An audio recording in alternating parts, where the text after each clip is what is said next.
다 같이 하나님의 말씀을 보시겠습니다. 오늘 우리에게 주시는 하나님의 말씀은 마가복음 10장 45절 말씀입니다. 신약 성경 72페이지 부근에 있습니다.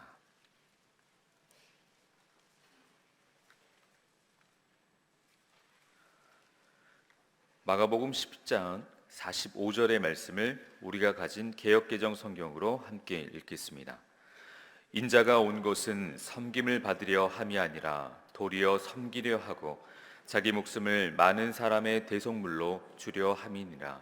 아멘. 자, 오늘 저와 여러분이 나누고자 하는 말씀의 제목은 인자가 온 것은입니다. 따라서 해봅시다. 인자가 온 것은 인자가 온 것은 예수님은 이 땅에 우리를 대속하기 위해서 오셨습니다. 자신의 생명을 내어주고 우리를 구원하기 위해 오셨습니다. 저와 여러분도 예수님처럼 낮아지고 섬기는 자가 되기를 간절하게 소원합니다. 말씀을 몇 단계로 나누어서 우리 함께 살펴보도록 하겠습니다. 따라서 합시다. 예수님의 소원, 나의 소원. 예수님의 소원, 나의 소원. 예수님의 소원, 나의 소원. 예수님의 소원, 나의 소원. 우리 35절에서 37절 말씀 우리 함께 같이 읽어보도록 하겠습니다.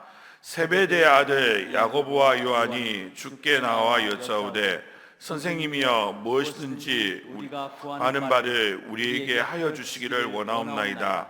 이르시되 너희에게 무엇을 하여 주기를 원하느냐. 여짜오되 주의 영광 중에서 우리를 하나는 주의 우편에 하나는 저편에 앉게 하여 주옵소서. 아멘. 자, 예수님은 지금 이 본문에 말씀하기 전에 그 앞에 내용이 뭐였냐면 순환 예고를 하셨습니다. 그러니까 무슨 말이에요? 순환 예고라는 게 자신이 십자가에 달려 죽을 거라는 것을 자신의 제자들에게 말씀을 하셨습니다. 그리고 그 이야기가 끝난 다음에 나온 말이 뭐였냐면 방금 읽은 말씀이에요. 그러니까 세베대의 도아들인 야고보와 요한이 예수님을 찾아왔어요. 그리고 자신의 소원을 들어달라고 합니다. 그들은 주님의 영광스러운 나라에서 주님의 오른쪽과 왼쪽에 앉게 해달라 그렇게 얘기하고 있습니다. 저와 여러분도 주님의 영광스러운 나라가 임할 때 주님의 오른쪽에 왼쪽에 앉기를 간절하게 소원합니다. 우리 이 땅에서는 고생하더라도 분명히 하나님께서 우리가 주님을 위해서 수고한 만큼 영원한 나라가 이를 때 저와 여러분에게 내려주실 분명한 상급이 있는 줄 믿습니다. 그런데 이 야고보와 요한이 생각한 주의 영광스러운 나라는 우리가 알고 있는 그 영원한 하나님 나라가 아닙니다. 세속적인 국가예요. 조선시대로 비하자면 주님이 왕이 될 때 한 명은 우의정, 한 명은 좌의정 그렇게 앉게 해달라는 겁니다. 제가 예수님이었으면 정말 마음이 쉽지 않았을 것 같습니다. 어떻게 너희가 이럴 수가 있냐 그런 생각이 들었을 것 같아요. 주님은 지금 심각하게 자신이 받을 고난에 대해서 말씀하셨습니다. 분명히 내가 지금 예루살렘으로 가는 것은 세속적 국가를 세우기 위한 혁명을 위해 가는 것이 아니라 고난받기 위하여 십자가에 달리기 위하여 죽기 위하여 가는 길임을 분명히 제자들에게 말씀하셨음에도 불구하고 여전히 제자들은 무슨 생각하고 있습니까? 세속적인 국가와 세속적인 성공을 생각하고 있기 때문입니다. 저와 여러분은 그리스도인입니다. 어느 조직이나 단체에 누군가의 이름이 들어갔다는 것은 그 사람을 사랑하고 연구하며 무엇보다 그 사람을 따르겠다는 의미를 가지고 있습니다. 저와 여러분이 진정한 그리스도인이라면 그리스도 대신 예수님을 따르는 삶을 살아야 될 줄 믿습니다. 그분이 원하시는 것이 내가 원하는 것이 되어야 됩니다. 예수님의 소원이 나의 소원이 되어야 될 줄 믿습니다. 오늘 본문의 야고보와 요한은 예수님은 따랐어요. 계속해서 3년간 예수님과 함께 했지 않습니까? 제자로서요. 그런데 예수님의 소원과 다른 자신의 소원을 가지고 있었습니다. 우리도 삶을 살며 예수님과 다른 것을 바라보고 다른 소원을 가졌다면 그게 뭐겠습니까? 그리스도인이라는 이름이 잘못된 거예요. 그리스도인이라면 그리스도가 원하는 걸 가져야죠. 그분의 삶을 사랑해야 될 줄 믿습니다.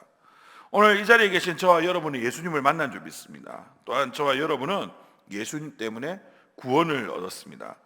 예수님의 십자가로 말미암아 새롭게 되었습니다. 새 창조의 역사를 경험했습니다. 주님 때문에 이 땅이 아닌 영원한 것이 있다는 것을 알게 되었고 그리고 영원한 것을 사모하게 되었습니다. 그러므로 예수님을 만나며 이 땅의 것은 더 이상 뜻없는 것이고 진정한 하나님 나라가 있음을 깨닫게 됩니다. 진짜 예수님을 만난 사람의 소망은 그래서 땅에 있지 않습니다. 언젠가 없어질 것들에 소망을 두지 않습니다. 우리의 진정한 소망은 영원한 것들에 있습니다. 이것이 바로 진짜 그리스도인의 모습입니다. 그러나 많은 그리스도인들이 오늘 본문의 말씀에 나온 세베대의 두 아들처럼 살고 있습니다.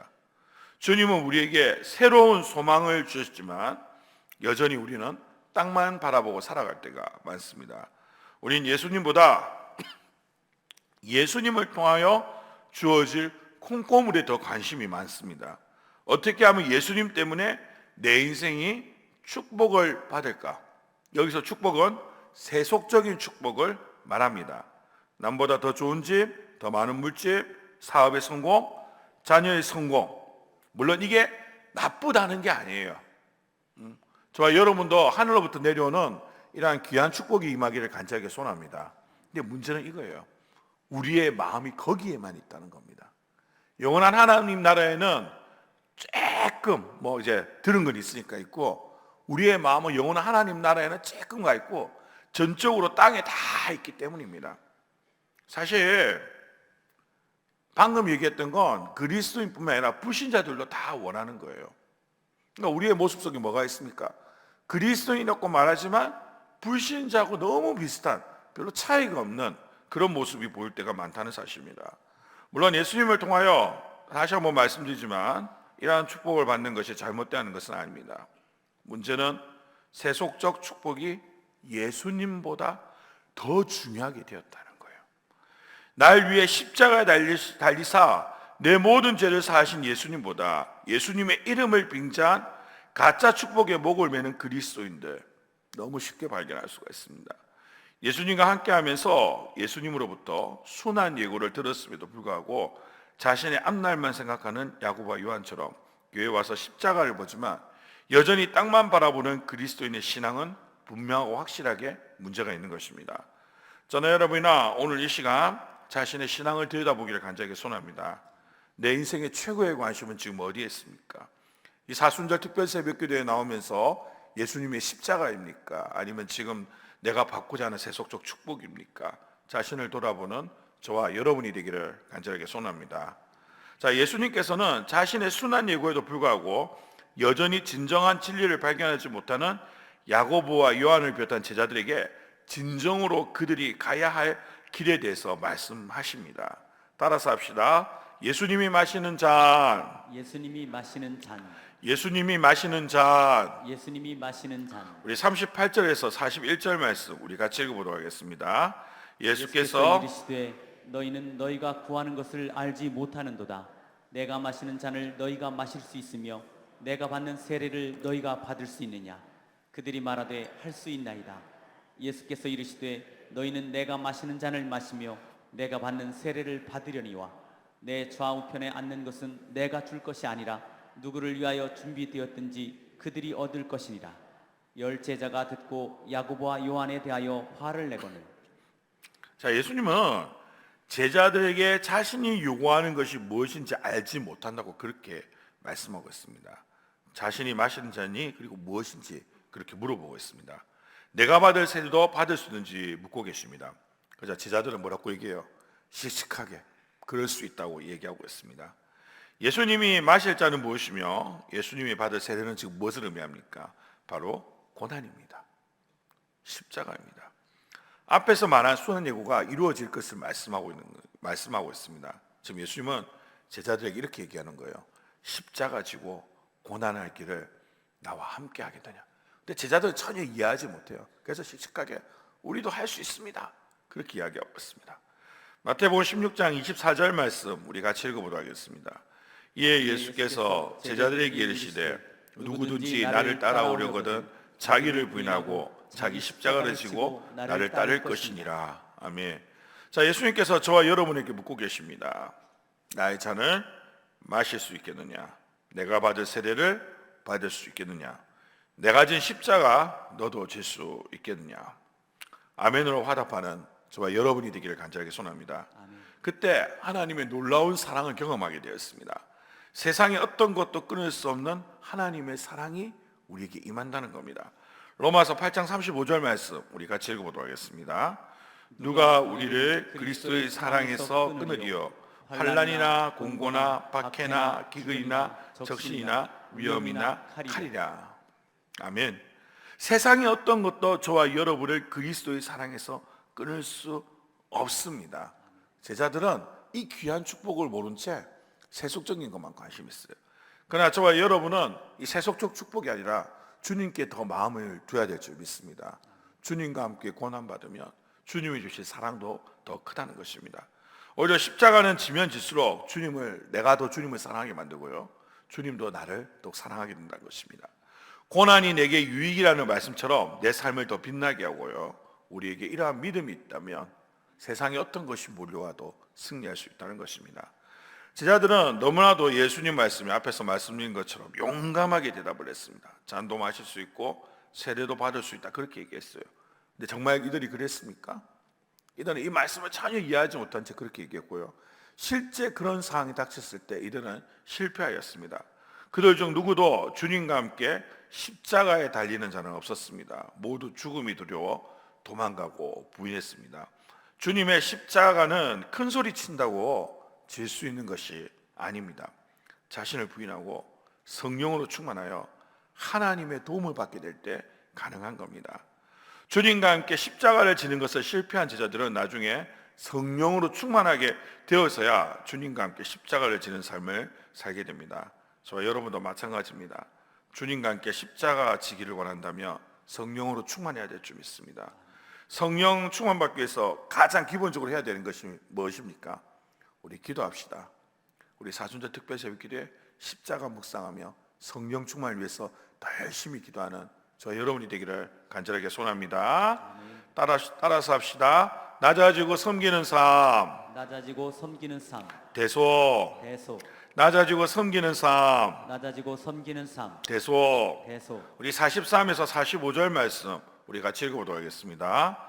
너희 중에는 그렇지 않을지니 너희 중에 누구든지 크고자 한 자는 너희를 섬기는 자가 되고 너희 중에 누구든지 으뜸이 되고자 하는 자는 모든 사람의 종이 되어야 하리라. 인자가 온 것은 섬김을 받으려 함이 아니라 도리어 섬기려 하고 자기 목숨을 많은 사람의 대속물로 주려 함이니라. 아멘. 자, 예수님께서는 이번에는 구체적으로 어떤 삶을 살아야 되는지 제자들에게 말씀하고 있습니다. 한편은 생명을 다해 예수님을 따르겠다는 제자들이지만 여전히 세속의 줄을 놓지 못하고 있는 그들 향하여 예수님은 참된 가르침을 주고 있습니다. 핵심은 바로 이거예요. 낮아져야 되고 섬겨야 된다는 거예요. 심지어 대속할 수 있어야 된다는 겁니다. 낮아지고 섬기고 심지어 인자가 자기 생명을 많은 사람의 대속물로 준 것처럼 너희도 대속의 삶을 살라, 그렇게 말씀하고 있습니다. 자, 이러한 삶을 살려면 옛 자아가 살아있으면 안 됩니다. 우리 자아는 죽어야 됩니다. 나는 없고 주님만 내 삶에 가득해야 합니다. 자아가 주인인 인생은 자존심이란 이름 안에 진정한 낮아짐과 섬김, 대속의 삶을 실천에 옮길 수가 없습니다. 고린도전서 15장 31절 말씀 우리 같이 한번 읽어보도록 하겠습니다. 형제들아, 내가 그리스도 예수 우리 주 안에서 가진 바 너희에 대한 나의 자랑을 두고 다단하노니 나는 날마다 죽노라. 아멘. 이 위대한 전도자였던 사도 바울의 유일한 자랑거리가 뭔지 아십니까? 방금 읽은 말씀이에요. 자기는 날마다 죽는다. 날마다 죽는 게 유일한 자랑거리였습니다. 하나님과 상관없던 옛날 자아를 날마다 죽이는 겁니다. 십자가 앞에 못을 박는 겁니다. 이런 사람이 예수님처럼 살아갈 수가 있어요. 낮아지고 섬기고 대속의 삶을 살 수 있다는 것입니다. 제자들이 세상의 것을 바랄 때는 그들을 통해서 이런 열매가 일어나지 않았습니다. 그러나 앞에서 말씀드린 것처럼 성령 받고 기도하면서 성령 받고 은혜 받고 자아가 하나님 앞에서 완전히 죽고 성령께서 그들의 왕이 되셨을 때 그들은 낮아지게 되었고 섬기게 되었고 자아가 죽게 되었고 다른 사람의 대속물이 되었고 수많은 열매를 맺을 수가 있게 되었다는 것입니다. 제가 한 가지 예화를 들고 오늘 말씀을 마치려고 합니다. 낮아짐과 섬김으로 놀라운 일이 일어난 그런 사건을 한 개 말씀드려 보려고 합니다. 19세기 보스턴의 한 보호소에 앤이라는 소녀가 있었습니다. 앤의 엄마는 죽었고 아빠는 알코올 중독자였습니다. 아빠로 인한 마음의 상처에다 보호소에 그나마 이제 서로 의지되었던 동생이 있었는데 그 보호소 안에서 동생이 죽게 되었습니다. 당시 19세기만 해도 미국도 그렇고 전 세계 복지라는 게 제대로 이루어지지 않았대요. 굉장히 열악한 환경이기 때문이다. 그래서 보호소 안에서 그나마 의지가 되었던 동생이 죽게 되었습니다. 그래서 그 충격으로 이 앤이라는 여자아이는 미치게 돼요. 그리고 원래 눈이 안 좋았는데 완전하게 실명까지 하게 되었습니다. 수시로 자살을 시도하고 괴성을 질러댔습니다. 그래서 결국 앤은 회복 불능 판정을 받게 되었습니다. 그리고 보호소에서 나와서 정신병동 지하 독방에 수용이 되었습니다. 어떤 간호사도 그를 간호하는 것을 꺼렸습니다. 당시에는 좋은 정신과적인 약도 없었고 치료 방법도 없을 때였습니다. 그래서 다 포기했습니다.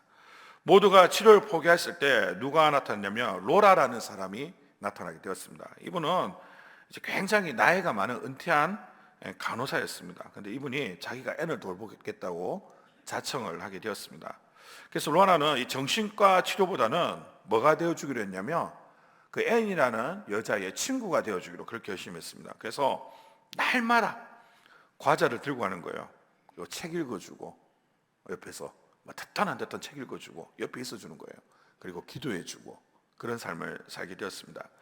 그렇게 한결같이 사랑을 쏟았지만 앤은 담벼락처럼 아무 말도 없었고 앤을 위해 가져다 놓은 특별한 음식에 앤은 손도 대지 않았습니다. 근데 그러던 어느 날 로라는 맨 앞에 놓아준 초콜릿 접시에서 초콜릿이 하나 없어진 것을 발견하게 됩니다. 그때쯤 로라도 참 많이 지쳤을 때였어요. 근데 그 모습을 보고 용기를 얻게 됩니다. 그래서 로라는 계속해서 실망하지 않고 책을 읽어주고 기도해 주었습니다. 앤은 독방 창살통에 들어오는 햇빛에 어느 날부터 조금씩 반응을 하게 되었습니다. 그리고 그때부터 가끔 정신이 돌아온 사람처럼 얘기를 하기 시작했습니다. 시간이 지나면서 그 정상적으로 돌아오는 빈도의 수가 많아지게 되었습니다. 마침내 2년 만에 앤은 정상인 판정을 받아 파킨스 시각장애 학교에 입학하게 되었습니다. 밝은 웃음을 찾게 됩니다. 그러나 기쁨도 잠시 자기가 그토록 의지하던 로라 할머니가 죽게 되었습니다. 앤은 처음에 이 로라 할머니의 죽음으로 처음에는 실망했지만 로라 할머니가 자신에게 남겨준 희망과 신앙을 보게 되었습니다. 그래서 자기는 눈은 보이지 않지만 마음의 눈으로 믿음으로 그 시련을 극복하게 됩니다. 거기다가 기적이 일어나게 되었어요. 한 신문사의 도움으로 눈을 다시 검사하게 되었고 그리고 수술을 통해 눈을 고칠 수 있다는 것을 알게 되었습니다. 결국 신문사의 도움으로 개안 수술에 성공하여 앞도 보게 되었습니다. 그리고 학교를 심지어 최우등생으로 졸업하게 됩니다. 그리고 졸업하여 로라 할머니를 통해서 자신에게 찾아온 기적을 다른 사람에게 베풀 것을 다짐하였습니다. 그러다 어느 날 앤은 신문 기사를 보게 됩니다. 보지 못하고 듣지 못하고 말하지 못하는 아이를 돌볼 사람 구함. 모두가 포기한 아이였습니다. 마치 누구 같았습니까? 자기 모습을 본 거예요. 그래서 앤은 그 아이에게 자신이 받은 사랑을 돌려주기로 결심했습니다. 사람들은 다 얘기했어요. 어떻게 보지도 못하고 듣지도 못하는 사람을 가르칠 수가 있냐고. 그때 앤은 사람들에게 이렇게 얘기했습니다. 저는 하나님의 사랑을 확신합니다. 자기가 찾아온 사랑을 전하겠다. 그리고 결심하게 되었습니다. 앤은 처음으로 이제 그 집에 가게 되었고 그 아이와 만나 인사를 나누게 되었습니다. 그 아이가 듣지 못함에도 불구하고 밝은 목소리로 이렇게 인사를 합니다. 안녕 헬렌 켈러. 난 앤 설리반이야. 헬렌 켈러와 그의 위대한 스승인 앤 설리반의 만남이 바로 이렇게 이루어지게 되었습니다. 그리고 헬렌 켈러라는 위대한 인물이 또다시 세워지게 되었습니다. 한 사람의 낮아짐과 섬김이 만들어낸 기적입니다. 예수님의 낮아짐과 섬김은요, 온 인류의 구원이라는 놀라운 일을 이루게 되었고 후에 성령 받은 제자들을 통해서 이들의 낮아짐과 섬김은 이 복음이 예루살렘에만 머무는 것이 아니라 열방에 퍼지는 역할을 했고요. 또 앞에서 말씀드린 이 로라 같은 분의 섬김과 낮아짐이 또 다른 영혼을 구원하는 귀한 일을 했다는 사실입니다. 오늘 살아가는 우리 역시 마찬가지입니다. 주님의 십자가가 세상을 구원한 것처럼 우리 역시 우리 개인의 십자가를 지고 나아갈 때, 낮아지고 섬기며 나아갈 때 우리를 통해서, 나를 통해서 하나님께서는 귀한 열매를 맺을 줄 믿습니다. 아멘. 인자가 온 것은 예수님이 이 땅에 오신 것처럼 낮아지고 섬기며 사랑하는 저와 여러분이 되기를 간절하게 소원합니다. 우리 말씀 묵상하시며 우리 461장 십자가를 질 수 있나 우리 함께 찬양하도록 하겠습니다.